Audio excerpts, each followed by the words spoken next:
So, well, once again, good afternoon and let us continue patuloy tayo sa ating pag-celebrate ng Lord's Day. Of course, hindi lang 'to isang tagpo ng selebrasyon, kundi ito ay sabi nga kanina, ang bawat idini-discuss natin hindi lang doon sa morning and evening service sa pulpit ang ating kumbaga ang binibigay ng Diyos para maging means of grace niya sa atin, kundi pati rin itong Sabbath school. So nagbigay 'yun ng katatagan sa akin at encouragement, no, na wag na bigyan ng parang mababang pagtanaw itong pag-aaral ko. Actually, ang biyaya to sa akin ng Panginoon bilang inatasan na maging yun, magturo sa parte na ito nung 1 hour na part ng Sabbath natin or yung Lord's Day kung tawagin. So happy 42nd Lord's Day mga kapatid, and previously nung nakaraang Sabbath school, so ang natutunan natin ay yung kalikasan ng iglesia o kalikasan ng simbahan. So bilang kumbaga review lang, no, bago tayo mag-jump sa pangalawang kabanata nung inaaral natin na book ni Mark Dever, yung The Church, The Gospel Made Visible. So yung unang kabanata na naaral natin nung nakaraan, nung 41st Sabbath or Lord's Day, natutunan natin na ang iglesia ay hindi gusali, kundi ang mga taong tinawag ng Diyos sa pamamagitan ng biyaya at pananampalataya kay Kristo upang siya'y luwalhatiin ng sama-sama. So sana na nare-recall natin yung mga katagang iyon. Sama-sama, biyaya at sa pananampalataya kay Kristo, pagluluwalhati mula sa Israel hanggang sa kasalukuyan in the present time.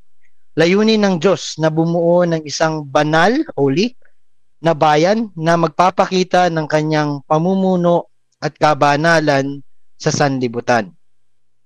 Ang iglesia bilang katawan at kasintahan ni Kristo ay umiiral upang ipakita ang kanyang pag-ibig, pagkakaisa, kabanalan habang namumuhay sa ilalim ng kanyang paghahari.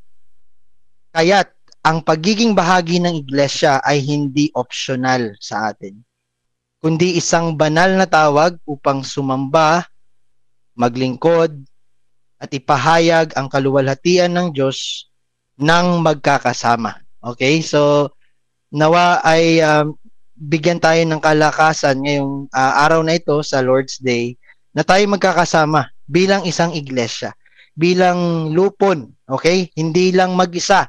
Hindi tayo nandito para maging kumbaga individual, no? Na sumamba, but incorporate or bilang isa tayo ay sumasamba kada linggo. So yun yung unang bahagi or yung first na kabanata. Ngayon, sa pagpapatuloy, aaralin naman natin ang mga katangian naman ng simbahan. Okay?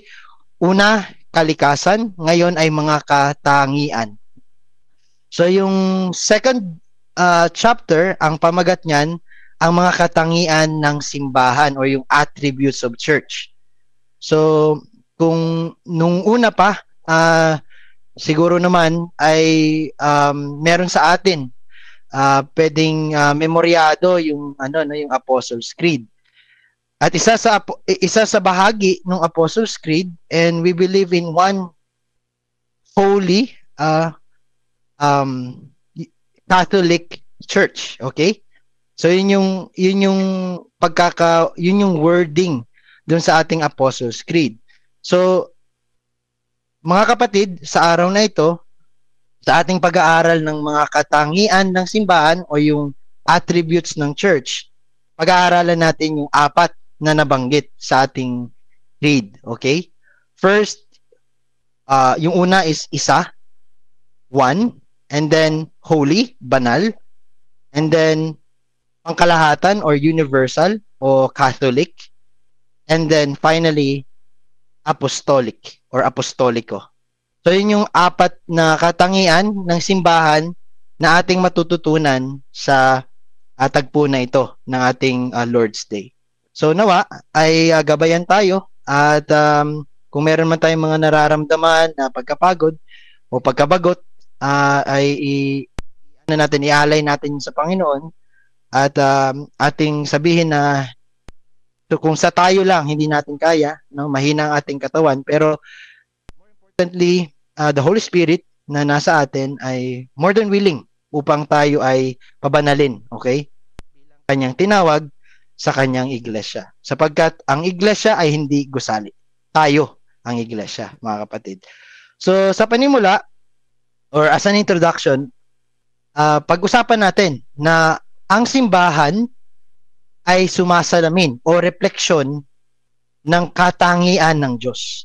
So kung pag-aaralan natin ang attribute ng church o ng tinawag ng Diyos, malalaman din natin na ito ay sumasalamin lamang sa kung ano ba talaga ang katangian ng Diyos na tumawag sa kanyang iglesia. So sana malinaw yun, no? So yun yung ating introduction.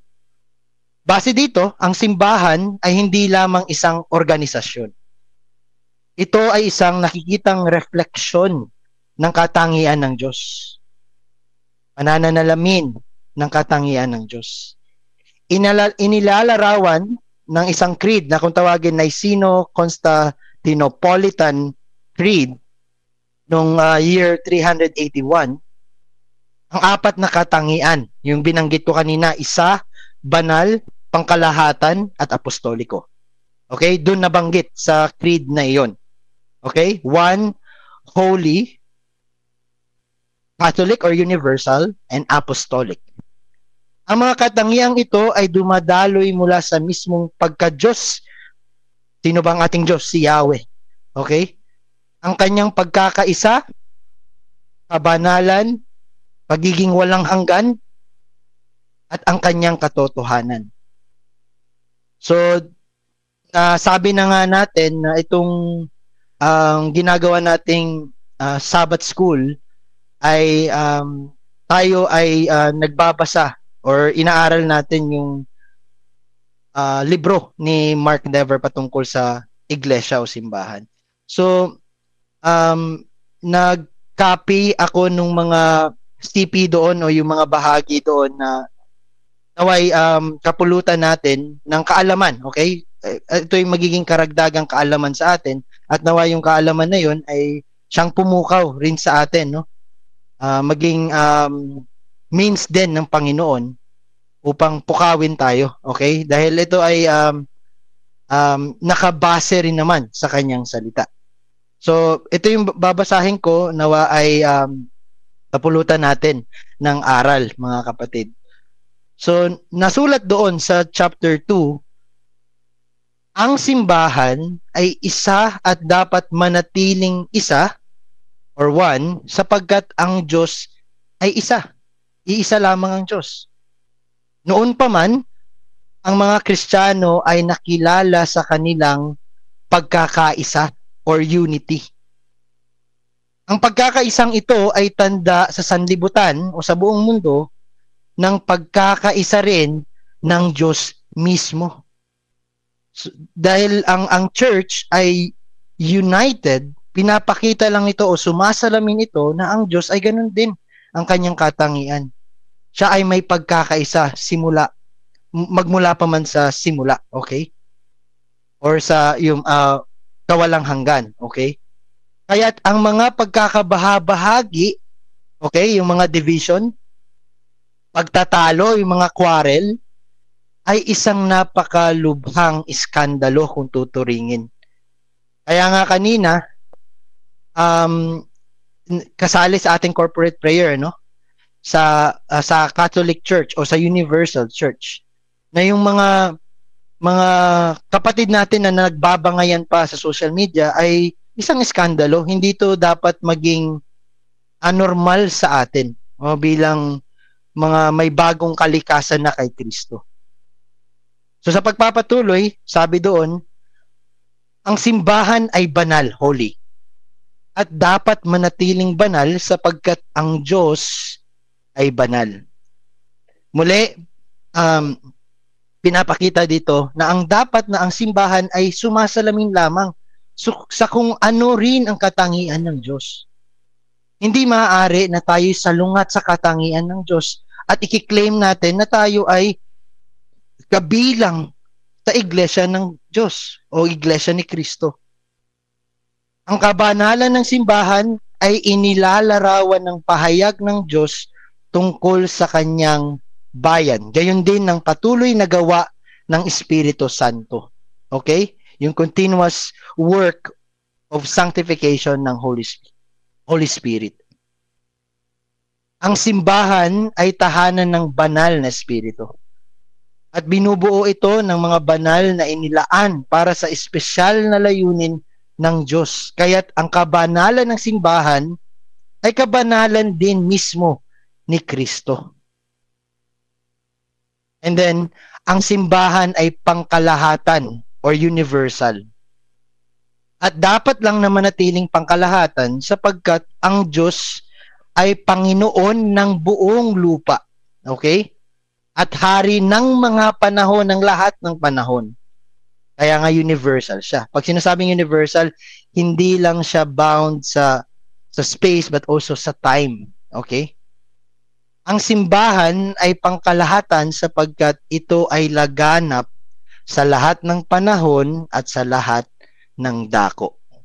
So doon makikita natin yung expansion o yung scope. Okay? Hindi siya limited sa space o time. Okay? Ang simbahan ay universal. Okay? Yun yung ibig sabihin ng pag sinabi nating universal. Hindi lang yung ngayon na tayo na dito namumuhay sa mundo. Kundi kabilang sa simbahan ay yung mga church father. Okay? Kabilang yon. Though syempre marami sa kanila ay nasa presensya na ng Panginoon. Mamaya malalaman natin bakit importante na ituring natin ang simbahan bilang Catholic or universal. Okay? Sa habang panahon at sa kahit saan man, okay, na dako ng mundo. And then sa pagpapatuloy, bagaman ang bawat tunay na lokal na simbahan o local church ay bahagi ng pangkalahatang simbahan, okay, or yung universal church. Wala ni isang lokal na simbahan ang maaaring sabihing siya lamang ang bumubuo ng buong simbahan. Okay? Hindi pwedeng magmataas tayo, kami ang tunay na iglesia ni Kristo. Hindi po maaari. Kaya dapat mag-ingat ang mga Kristiyano sa pag-aakalang tama ang kanilang mga katuruan o gawi kung ito'y limitado lamang sa kanilang panahon o lugar. Kasi nga, one of the attributes of church is that it is universal. Okay? Mula nang isama ang mga hentil sa unang siglong simbahan. Okay? So originally, yung mga Hudyo, gaya ng ipinangaral kanina, ay nagtitipon-tipon doon sa limited nila na resources na hindi Xerox, kundi talagang kinopyright talaga, no? Ay nasa sinagoga, mga Hudyo. Pero mula nung isama ang mga hentil sa unang siglo ng simbahan, tinutupad na ng simbahan ang utos ni Kristo. At ano ang utos ni Kristo? Ipalaganap ang ebanghelyo sa lahat ng bansa. Okay? Pagpapatunay na ang iglesia na itinukod ni Kristo sa batong ito o sa foundation ng pananampalataya sa Kanya ay para sa lahat ng bansa. Okay? Malinaw po doon. Malinaw sa salita ng Diyos at malinaw sa church history. Okay? Mula pa nung unang siglo, ganun na ang pagtupad ng simbahan. Na nag-iisa, una sa lahat, nag-iisa, banal, universal, Catholic. And lastly, yung pang-apat, ang simbahan ay apostolic o apostoliko. at dapat na manatiling apostoliko sapagkat ito'y nakatayo at tapat sa salita ng Diyos na ipinasa ng mga apostol. Kaninang umaga, itinuro sa atin na may dalawa lamang na nag-handle ng salita ng Diyos. Yun yung kategory ng mga hangal o kahangalan at yun yung kategory ng mga mararangal o may dangal. Okay? Yung pag sinabing may dangal, yung talagang sila yung mainam na kausapin dahil sila ay mararangal na tao. Wala naman siguro sa atin ang gugustuhin na kausapin o magkaroon ng relasyon sa mga hangal. Okay? Wala ni isang okay. Apostoliko. So ang basis noon ay pagiging tapat sa salita ng Diyos na ipinasa ng mga apostol. Kanina naipaliwanag rin sa atin yung mga binigay ng Diyos para sa kanyang simbahan upang ito ay matuto at makatanggap ng biyaya ng Diyos. Binigyan sila ng mga apostol, mga propeta, and then binigyan ng mga pastor at mga tagapagturo. Tinawag ni Jesus ang 12 at tinaguriang silang mga apostol. So malinaw dyan na kung meron mang magtatry na magsabi sila ay apostol ng Diyos, ay wag na nating paniwalaan sapagkat ang Panginoong Jesus ay nagtalaga lang ng 12 disciples, okay? Including Paul, okay?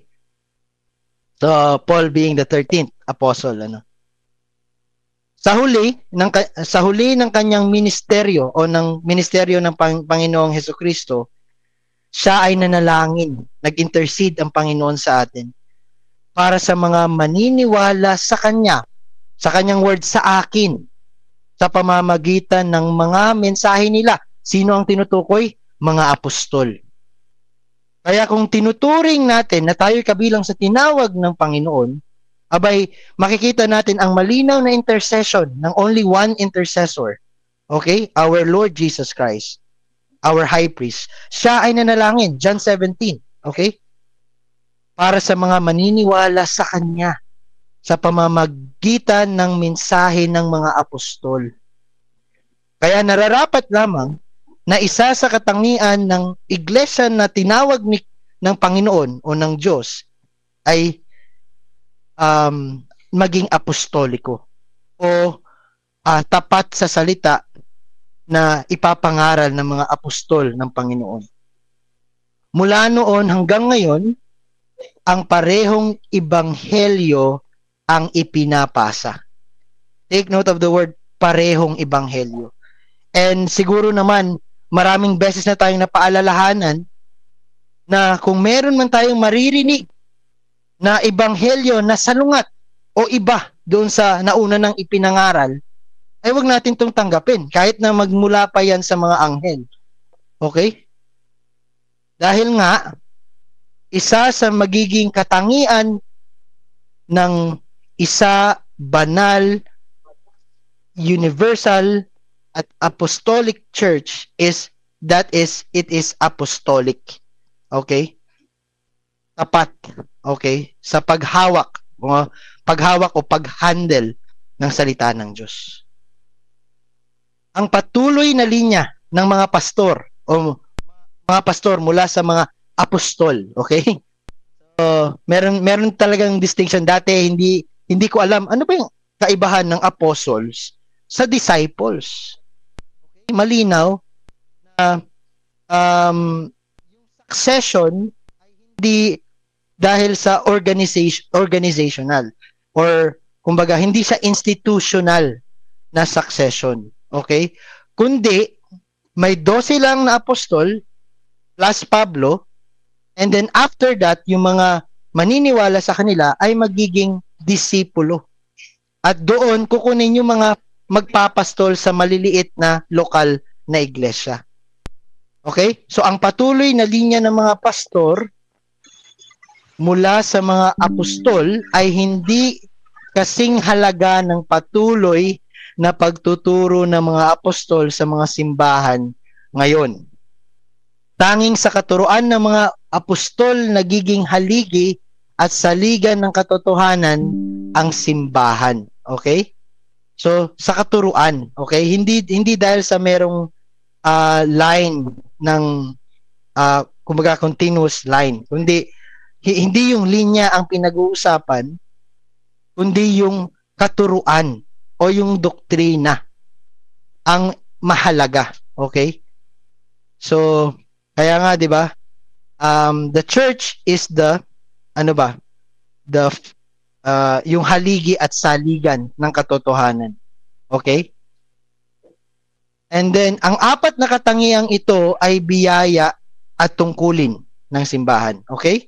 Biyaya at tungkulin. Ibig sabihin, okay, biniyayaan tayo na kung tayo ay kabilang sa iglesia ng Panginoon, tayo ay ang mga katangian natin ay ang iglesia ay isa, banal, universal, at apostolic.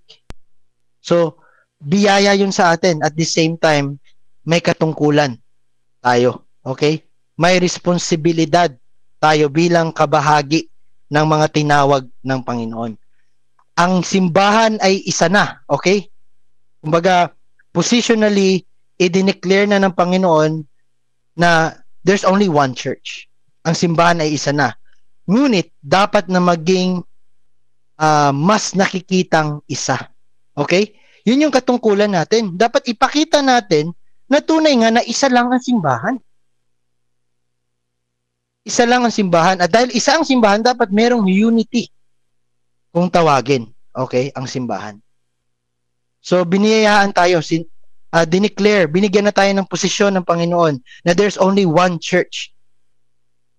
So, tayo bilang church o iglesia, dapat na mas maipakita natin na ito ay iisa. Okay? Pangalawa, ito ay banal na. Ang simbahan ay banal na. Ngunit, dapat mamunga pa ng kabanalan. Ito ay pangkalahatan na. Okay? O universal na. Ngunit, dapat palawakin pa ang abot ng kabuuan nito. Ito ay nakatatag na sa apostolikong pangangaral o ito ay apostoliko na.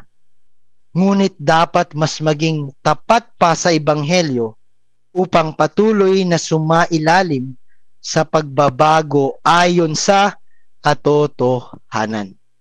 So binasa ko lamang po sa inyo yung mga sipi or yung excerpt doon sa ating pinag-aaralang libro. So, yun.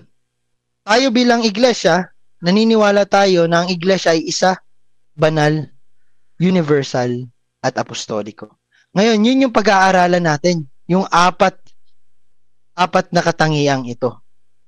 Okay? So, pinakita lang sa atin yung introduction na upang malaman natin kung ano ba yung biyaya na binigay na ng Panginoon sa kanyang nag-iisang iglesia at kung ano naman yung ating magiging response. Okay? Kaya nga napakaganda na ng setup natin ngayon kasi hindi lang tayo basta nakikinig, tagapakinig, kundi tayo rin ay tagasunod. Okay? Huwag nating hayaan ayon sa kumbaga sa turo ng salita ng Diyos na tayo ay maging idle listener. Pero dapat maging aktibo tayo bilang kabilang sa tinawag ng Panginoon. Kaya mainam na ituro natin sa ating mga sarili, okay? In light sa katotohanan na ipinahayag ng salita ng Diyos, na ang likas ng simbahan ay refleksyon lamang ng kalikasan din ng Diyos. So, we don't want to misrepresent God if we are to be His one holy, Catholic, and Apostolic Church, mga kapatid. Ayaw nating i-misrepresent ang Panginoon. Okay? Ang pagkakaisa, unity, kabanalan, holiness, lawak ng saklaw at pundasyon ng simbahan, which is yung truth, ay nagmumula sa kung sino ang Diyos. Kaya nga, one of our primary goal and the chief end of man is to know God. Because only by knowing God that we may glorify Him and enjoy Him forever. Okay? Ang mga tandang ito, okay? Yung apat na yon, one, holy, Catholic, apostolic. Yung apat na yon ay mga tanda o mga marks. Okay? Parehong positional, ibig sabihin, itinakda na yan ng Diyos. Okay? Positionally, tayo ay banal. Okay? And also, practically, tayo rin ay banal. Pag sinabing practical, ibig sabihin, isinasabuhay natin araw-araw. Kagaya ng lagi kong ipinapangaral sa mga estudyante ko, sa bizmates, sabi ko, walang ibang maiging pagpapahusay o pagpapagaling sa atin sa isang bagay, sa kontekstong yun, sa pagsasalita ng Ingles, kundi ang matutunan ito sa practical din na kumbaga, kaya nga practice, okay? Practice makes us close to perfect, but not even close, okay? Kasi hindi talaga tayo nagtuturo ng perfectionism, okay? Meron lang isang perpekto at yun ay ang Diyos. Tayong lahat, we fall short of that perfect glory of God. Pero that is our hope bilang kanyang tinawag. Yun ang kagandahan sa simbahan, mga kapatid.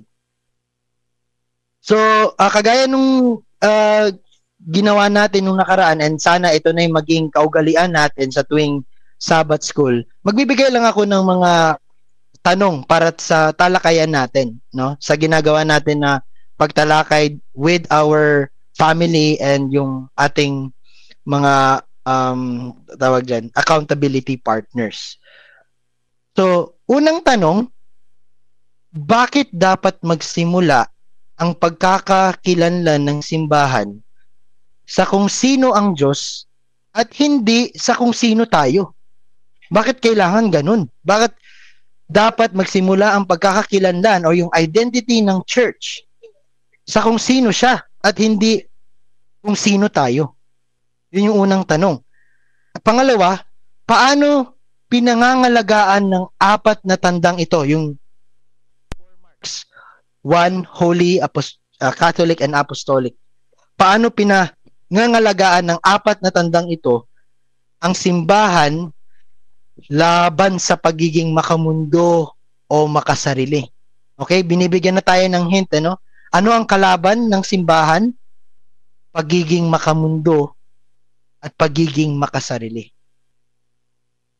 So, ibig sabihin, kung pinapakita ng simbahan ang katangian nito ayon sa itinakda na ng Diyos para dito, para saan yun? Sino ang kalaban? Ano ang dapat nating iwasan? Okay? So, yun. And then, sa pagpapatuloy, atin nang mag-dive na tayo, no? I-dive close na tayo dun sa apat na nabanggit. Una, ang simbahan ay iisa. Okay? So, ang simbahan ay isa. Bakit? Sapagkat ang Diyos ay isa. Malinaw doon. Pinakita naman na doon sa nabasa natin na CP doon sa libro. Okay? Na reflection lamang ang simbahan sa kung ano, sino, at ano ang katangian ng Diyos. Okay? So, dahil isa lang ang Diyos, so, ang simbahan ay iisa lang rin. Okay? So, yun yung nagiging pundasyon. Okay? Kagaya nung unang discussion question na ating binigay. Ang pagkakaisang ito ay spiritual. Ibig sabihin, kay Kristo. At nakikita sa pag-ibig at pakikisama. Okay? Hindi natin nakikita yung mga bagay na spiritual. Okay? Hindi natin makikita na, oh, that person is in Christ. Hindi. Spiritual is, kumbaga, hindi siya may hahalo doon sa visible. Kaya nga, ang isang tao ay nagiging na kay Kristo sa pananampalataya lamang At ano ang turo tungkol sa pananampalataya? Okay, yung sa Hebrews, natandaan nyo ba? Okay, faith is yung hindi natin nakikita pero alam natin at inaabangan natin. Okay? So, review natin yung definition ng faith. Kaya hindi siya nakikita. Pero, kagaya nga ng ating inaaral ngayon, ang iglesia ay yung katotohanan, ay yung pagpapakita ng isang katotohanan na dapat na hindi nakikita dahil nga spiritual ito, pero nagiging visible siya dahil sa iglesia. Okay? So, we represent God, okay? As kumbaga, as a church. Okay? So, tandaan nyo yan. That is our responsibility to represent God, not to misrepresent Him. Okay, mga kapatid? We must represent God sa kung sino siya. Okay?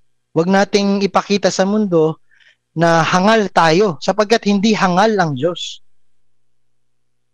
Dapat maging may karangalan tayo sapagkat sa Diyos ang lahat ng karangalan. Okay? So, ang nahating simbahan o yung divided church ay sumisira sa imahe ng iisang Diyos. Ito yung kalaban. Ito yung tinutumbok nung unang katangian. Ayaw natin ng division kasi ang Panginoon ay hindi hindi siya pwedeng humiwalay sa kanyang katangian. Okay? Kung sinabi ng Panginoon na siya ay iisa, siya ay banal, hindi dapat na ang kanyang mga tinawag o ang iglesia o ang simbahan ay hindi iisa o hindi banal. Okay? So, pag may pagkakabahagi, ito ay sumisira lamang sa imahe ng Diyos. And ngayon,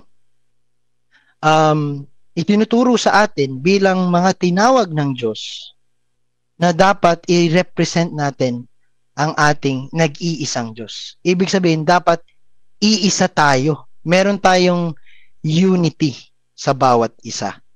Okay?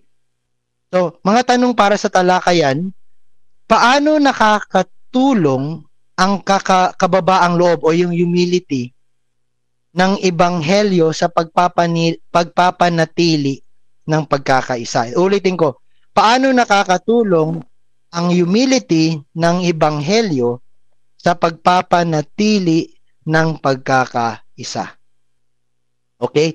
So, pwede nating maging sagot, itinuturing ng kababaang loob ang iba na higit kesa sa sarili. Ibig sabihin, pag we represent God, and so hawak natin yung kanyang ebanghelyo, dapat katulad rin tayo ng Panginoon na hindi tinitingnan yung sarili, kundi yung ikakataguyod ng iba. Okay?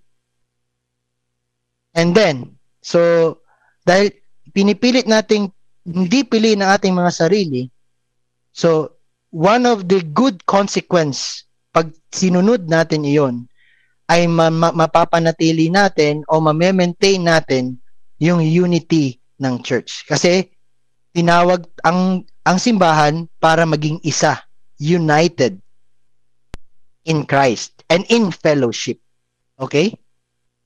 And then pangalawa, paano natin maipapakita ang pagkakaisang nakakaakit sa mga di mananampalataya kay Kristo?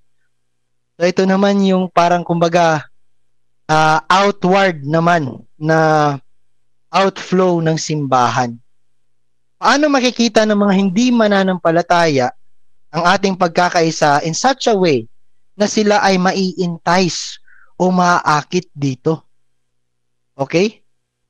Ibig sabihin, doon sa mga unbelieving, we believe na yung sa mga unbelieving, meron doon na tatawagin ng Diyos. So, paano natin sila mahihikayat pabalik sa Diyos? Okay?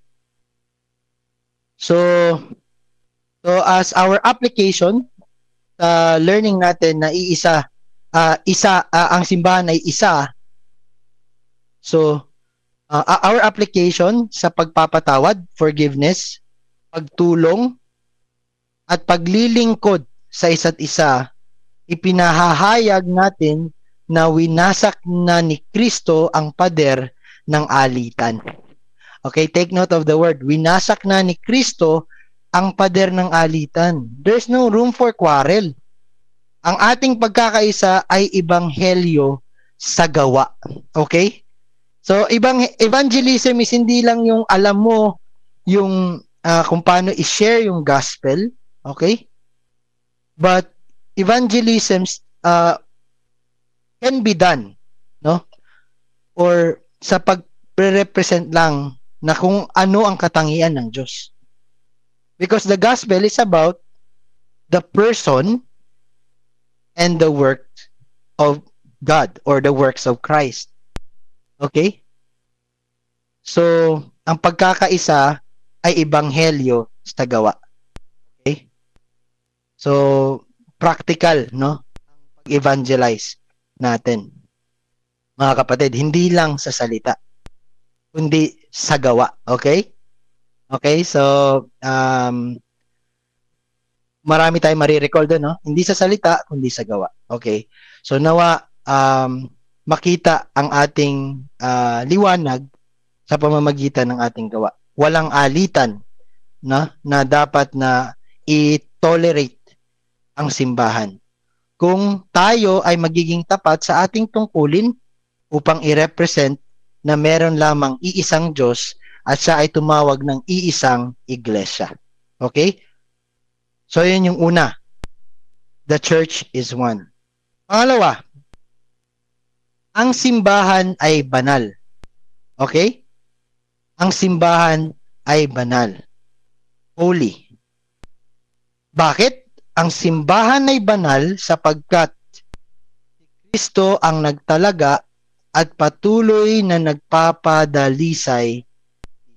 Sa paanong paraan na tayo ay patuloy na pinadadalisay ng ating Panginoong Hesukristo? Natatandaan natin na sa kanyang pag-akyat ay meron siyang merong bababa sa lupa upang maging sa salin ay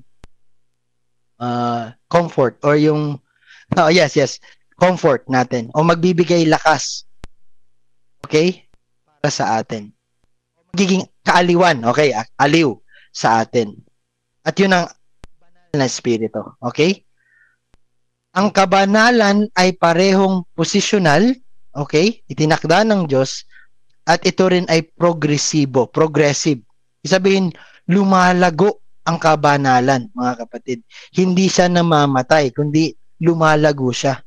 There is growth, okay? Yun yung antithesis ng mga nagsasabing sila ay simbahan pero hindi sila lumalago sa kabanalan bagkus ang kanilang paglago ay sa kamunduhan. Okay? Antithesis po yun. Anticlimactic or kumbaga salungat. Okay? Sa madaling salin, salungat. Ang simbahan na nagpapabaya sa kasalanan. Okay? Hindi dumidisiplina sa kasalanan. Walang church discipline. Ay nawawala ang pagkakaiba at patotoo nito. Kasi sabihin, pagkakaiba, ibig sabihin pagiging separate. Kasi ang word ng, ang ibig sabihin ng holiness is separado ka. O ibig sabihin, iba ka. Okay? Iba ka sa mundo.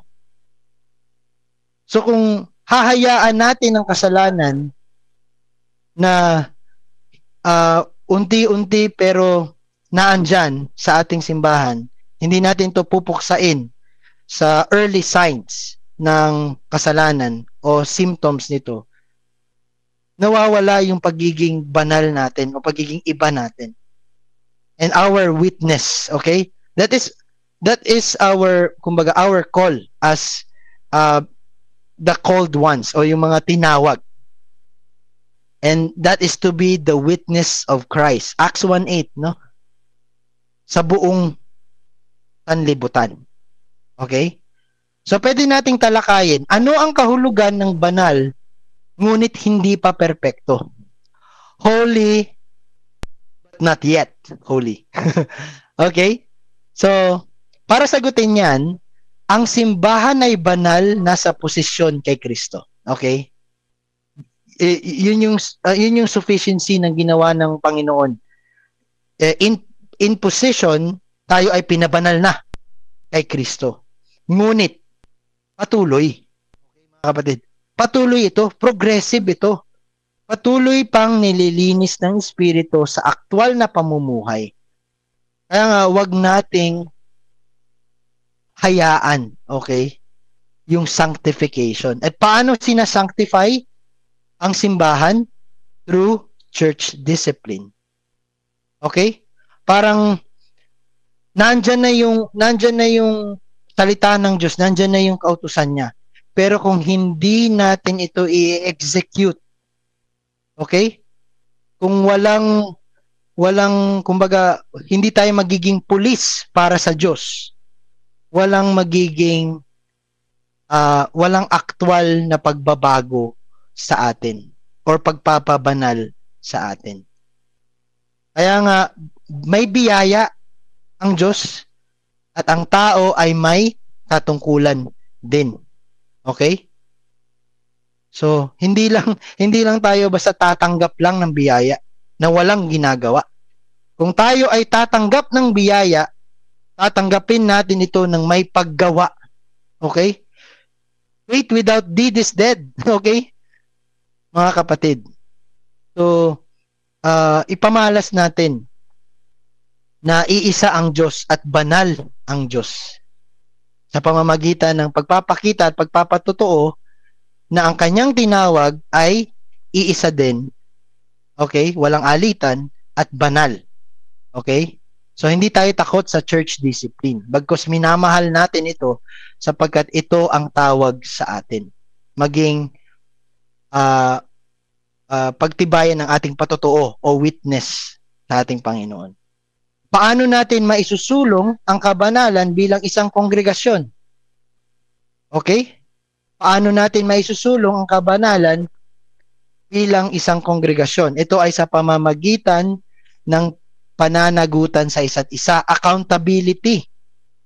Kaya nga masaya tayo no kung sa bawat pamilya ay patuloy na nagiging accountable tayo sa isa't isa. Okay? Hindi natin hinahayaan na maging tamad ang bawat isa na kabilang sa ating mga pamilya. Tapat na pangangaral. Okay? And syempre, paano ka magiging tapat na tagapangaral kung ikaw mismo ay hindi aral sa salita? Disiplina sa simbahan, church discipline, nabanggit ko na. At pag-uudyok sa pagsunod sa salita ng Diyos. Okay? So, every Sunday, kanina napakalinaw lang na and talaga palang dapat makinig tayo ng maigi sa Sunday. Dahil ito yung pagpapastol sa atin ng Panginoon. Kaya nga, hindi malayo na sa every Sunday, lalo ngayon, dahil mahina tayo sa part ng pag-aaral ng salita, ay inuudyokan tayo na sumunod, okay, sa salita ng Diyos at pakinggan ang Diyos every Sunday, okay? So, ang ating application, ang paglilinis ni Kristo o pagpapabanal ni Kristo ay nagpapatuloy. Okay? So, hindi boring dahil patuloy. Okay? Hindi yung once saved, always saved. Pwede na ako magpakasala. Hindi ganun. Misrepresentation yun ng once saved, always saved. Ibig sabihin, once saved, always saved, patuloy kang nililigtas ng Panginoon na sa tawag dito, sa badya ng pagiging kawangis muli ng iyong iniwanan na nature, di ba? If anyone is in Christ, is a new creation. Okay? Lilinisin niya ito sa pamamagitan ng kanyang salita. Walang ibang ginagamit ang Diyos at walang ibang sapat na kumbaga kasangkapan ng Diyos, kundi ang kanyang salita na kanyang kinasihan. Ibig sabihin, buhay ang salita. Dapat tayong magpasakop sa salita ng Diyos para sa patuloy na pagsisisi. Okay? So, ngayon ko lang na unawaan na ang repentance pala is not one-time action. It is progressive, mga kapatid. Huwag na kayong magpalin ng, so ibig sabihin, araw-araw magre-repent. Hindi. You only repent once. Pero yung repentance na yun ay patuloy. Okay? Patuloy yun. At hindi ikaw ang nagrepent sa sarili mo. It is God who repented you. Okay? Kumbaga, binago niya. So, though sa salita ng Diyos, baguhin ang ating mga sarili, pero in actual, sa pagtatakda ng Diyos, sa kanyang paglikha ng sanlibutan, tayo ay, kumbaga, binago na ng Panginoon. Kaya, iba na tayo. Banal. Okay? Tayo ay tinatawag sa kabanalan sapagkat positionally, tayo ay tinakda para sa kabanalang iyon. At hindi maaring magsinungaling ang Diyos sa kanyang pangako. Okay? So, yun yung mga hindi kayang gawin ng Diyos. Okay? So, okay. So, maigi ring pag-aralan natin ang kabanalan ng simbahan sa sanlibutan. Okay? Okay. So, though tinawag na tayo ng Diyos, hindi naman automatic na nasa langit na tayo. Nandito pa rin tayo sa sanlibutan. So, maiging pag-aralan natin yung kabanalan ng simbahan sa sanlibutan. Ang simbahan ay inihiwalay sa sanlibutan, ngunit isinugo sa loob nito. Kumbaga, inihiwalay tayo sa sanlibutan, pero isinugo pa rin tayo ng Diyos para makisalamuha rito. Ang kabanalan ay hindi paglayo, kundi tapat na presensya. Maging tapat tayo sa ating pakikitungo sa Diyos at mapapakita natin yan kung magiging tapat rin tayo sa pakikitungo natin sa ating neighbor. Okay? Diba? So, love your neighbor as yourself. Okay? At hindi tayo nagiging tapat at nagiging tagapasunod kung ilalayo lang natin ang ating sarili sa mundo. No, kung hindi tayo magiging asin at liwanag sa mundo. Okay? Hindi 'yun pagiging tapat na presensya. Okay? So dapat all the more kung ikaw ay iglesia, all the more na dapat ipakita mo yung light na meron si Kristo. Ipakita mo yung liwanag na nagmumula sa iyo dahil ikaw ay binuhay na ng Espiritu Santo. Nasa sayo na ang Espiritu Santo. Nakikita ng mundo ang kabanalan ni Kristo sa pagsunod ng kanyang bayan at ng kanyang iglesia. Okay? So, tanong, paano mananatiling kakaiba ang simbahan habang abot kamay pa rin sa mga nawawala? Kumbaga, hindi naman yung hindi na natin sila lilingunin, kundi makikisalamuha tayo at ipapakita natin ang presensya ng Diyos sa kanila. Okay? Pero mananatili tayong kakaiba sa kanila o hiwalay sa kanila. Okay? So, yun yung unang tanong. Pangalawa, anong mga praktikal na gawi ang tumutulong sa paglago ng kabanalan ng simbahan? So, gaya nga ng sinabi ko kanina, so yung practice talaga, kung ano yung ginagawa natin, ay siya ring makakatulong sa atin upang maging perfecto ayon sa pagtatalagang magiging perfecto ng Diyos para sa kanyang simbahan. So, isang sagot, ang regular na pagbabasa ng kasulatan. So, maigi na malaman natin, no? Ito ay isang practical na gawi or habit, okay? Para sa paglago sa kabanalan. And then, pananalangin. pangungumpisal, hindi sa pare. Okay? Pagdalo sa hapag ng Panginoon at pagtutuwid sa isa't isa. So, paulit-ulit lang ano. The reason why paulit-ulit ito kasi iisa lang naman talaga ang tawag sa atin. Maging banal tayo. Magbasa tayo ng Biblia. Manalangin tayo. I-confess natin yung ating mga kasalanan. Okay? Makibahagi tayo sa sacrament. Okay? And wag tayong mangimi na i-discipline yung ating kapatid sa simbahan. Okay? So, yun yung mga tawag sa atin. Yun yung mga um, uh, tinuturo at dapat natin na i-obey. Okay? Ang kautusan ng Diyos ay dapat bilang mga Kristiyano ating i-obey. Okay? O sundin. And then, ang simbahan ay Katoliko. Okay? Ito yung pinakagusto kong word. Ang simbahan ay Hello, Katoliko. Okay, may tanong. Hindi, May tanong. since 2 p.m. na, and parang okay at na namnamin muna itong dalawang ito sa Okay, buong okay. linggo. So yung next na dalawang katangian sa sunod na linggo. Okay na to kasi medyo malaman talaga to na maganda pag-usapan din. Kaya I think okay siya kasi doon pa lang ang sobrang laman na ng ano. So sorry to interrupt tol. Iyan na muna natin. Sige, ano na, closing ano muna. Sa pagkat. So, okay. So, yun.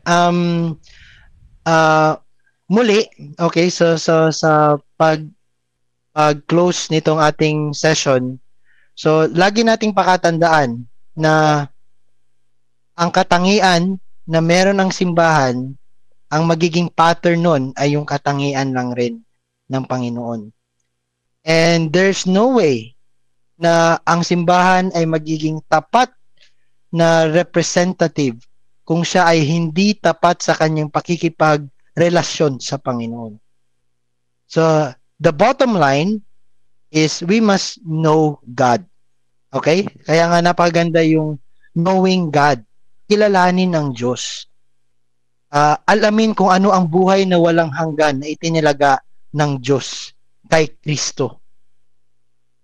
And there's no other place, okay, in the world na pinakita yun ng Panginoon. Okay? Sabi nga, merong 3 bagay na kinasihan ng Panginoon. Tao sa kanyang paglikha, kaya nabuhay. And then, yung simbahan, kinasihan din ng Panginoon. At sorry sa mga balloons. At ang kanyang salita. Kaya hindi na tayo lalayo doon. Okay? So, hindi tayo lalayo sa kung ano yung binigay ng Diyos sa atin. So, kaya nga lagi nating dapat na ituro sa ating sarili yung sufficiency dapat ng kautusan o yung Bible na meron tayo. Kanina, sa exhortation ng ating pastor, gabi pala, no? Makikita mo talaga sa pamumuhay o sa gawa, okay, sa acts ng isang tao, kung gaano niya pinahahalagahan o hinahandle yung salita ng Diyos.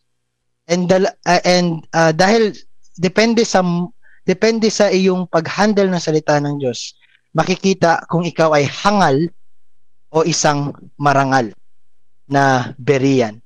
So, yun. Sa pagtatapos, nawa ay dalangin natin na tayo ay tumulad sa mga taga-Berea, okay? At hindi tulad sa mga taga-Thessalonica. So, muli, Happy Lord's Day and God bless, mga kapatid. Amen. Praise God. So, i-discuss na lang natin yon sa ating mga accountability and family time, no? So, tayo po yung magbe-break muna at 2:30 we will start the afternoon service. Sige, pwede kayo mag-coffee, tea. Paano yun? Umuulan.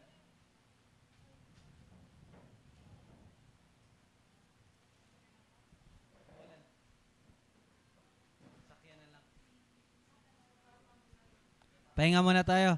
2:30 p.m. Ay, 2:30 po tayo mag-start.